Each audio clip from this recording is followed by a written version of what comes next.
parole est à Éric Pauget du groupe républicain. Oui, merci Monsieur le Président.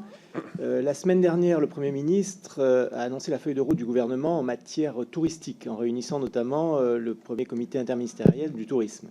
Et parmi les différentes annonces qui ont été faites, il est notamment prévu un plan d'investissement important à destination de l'industrie touristique, et notamment à destination des stations balnéaires et des stations de montagne. Et ma question est simple, je voudrais savoir si la Banque européenne d'investissement est associée à ce plan d'investissement, sous quelle forme, avec quel type de partenariat, et notamment par rapport à cette filière qui est particulière, où il y a de nombreuses petites et moyennes entreprises, comment, et ça rejoint une question tout à l'heure, comment ces petites entreprises pourraient avoir accès à ce type de crédit?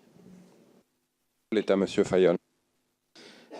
Alors, je dirais qu'il y a, de ce point de vue-là, un changement culturel extrêmement important avec la mise en place du plan Juncker. C'est-à-dire qu'avant, et vous avez raison, on était plutôt une banque qui finançait des projets de taille importante avec des montants, avec des niveaux de risque relativement faibles.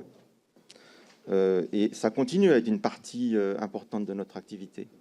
Mais le plan Juncker nous permet de financer des investissements à un niveau de risque beaucoup plus élevé et de taille beaucoup plus faible.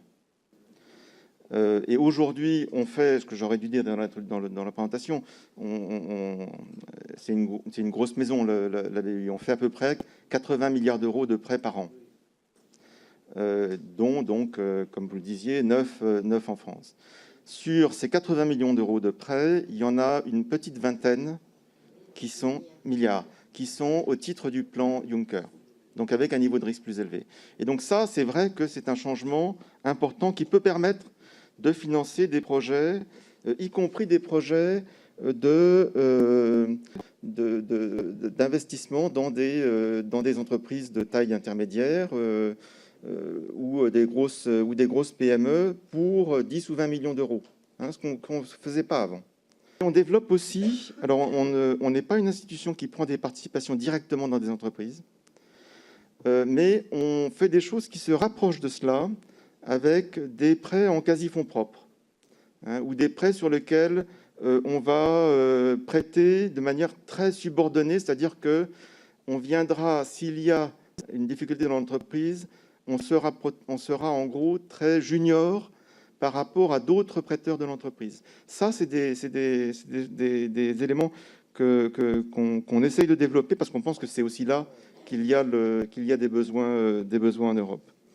Alors, le tourisme, en fait, on est en train de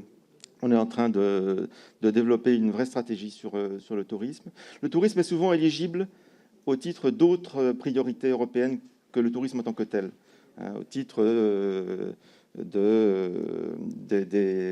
de PME ou d'entreprises ou de la capacité à lutter contre le changement climatique dans le cadre de projets touristiques.